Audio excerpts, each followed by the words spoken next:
ሰላም እንደምን አላችሁ?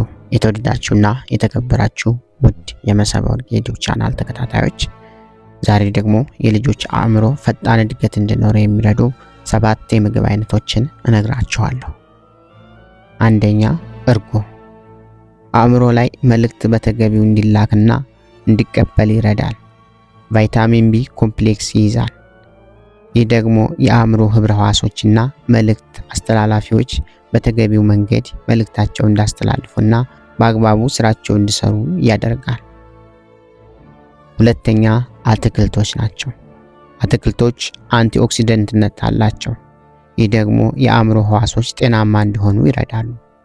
ለምሳሌ እንደ ስኳር ድንች፣ ዱባ፣ ካሮት፣ እንደ ባሮ ሽንኩርት፣ ስፒናች፣ ቆስጣ ያሉት ደግሞ በፎሌት የበለጸጉ ስለሆነ ልጆችን ከመርሳት በሽታ ይከላከላል።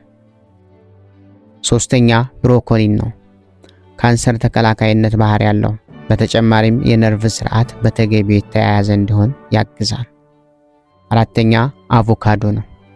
አስፈላጊ ቅባትን ይይዛል። ይህም በቂ ደም ወደ ጭንቅላት እንዲዘዋወር ይረዳል። ኦሊክ አሲድ በመያዙ ምክንያት ማይሊን የተባለውን የአእምሮ ክፍል ከመጥፎ ነገር ይከላከለዋል። ማይሊን በሰዓት በ200 ማይል ፍጥነት መልእክት እንዲተላለፍ ያደርጋል።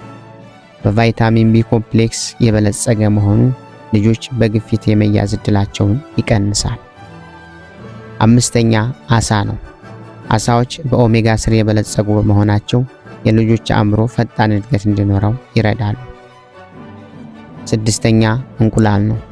የተለያዩ ንጥረ ነገሮችን ይይዛል። ለምሳሌ ኦሜጋ 3፣ ዚንክ፣ አስታይል ኮሊን እንዲመረት የሚረዳ ሲሆን የማስታወስ ችሎታ ለማዳበር ያግዛል። ሰባተኛ፣ የተፈጨ አጃ ነው። በተለይ ለቁርስ ብንመገባቸው ጥሩ የማስታወስ ችሎታ እንዲኖራቸው ይረዳል። በተጨማሪ በቫይታሚን ኤ፣ ዚንክ፣ በቫይታሚን ቢ ኮምፕሌክስ የበለጸገ ነው። ከፍተኛ ፋይበርነት ስላለው ኃይልን እንዲያገኙም ያደርጋል። ውድ ቤተሰቦቼ፣ ይህ መረጃ እጅግ አስፈላጊ መረጃ ስለሆነ ለሁሉም ሼር በማድረግ እንድታጋሩልኝ እጠይቃለሁ። ቤተሰብ ያልሆናችሁ ቻናሉን ሰብስክራይብ በማድረግ ቤተሰብ እንድትሆኑ እጠይቃለሁ። በቀጣይ ቪዲዮ እስከምንገናኝ በያላችሁበት የዓለም ክፍል የእግዚአብሔር ሰላምና ፍቅር ከእናንተ ጋር ይሁን። ሰላም።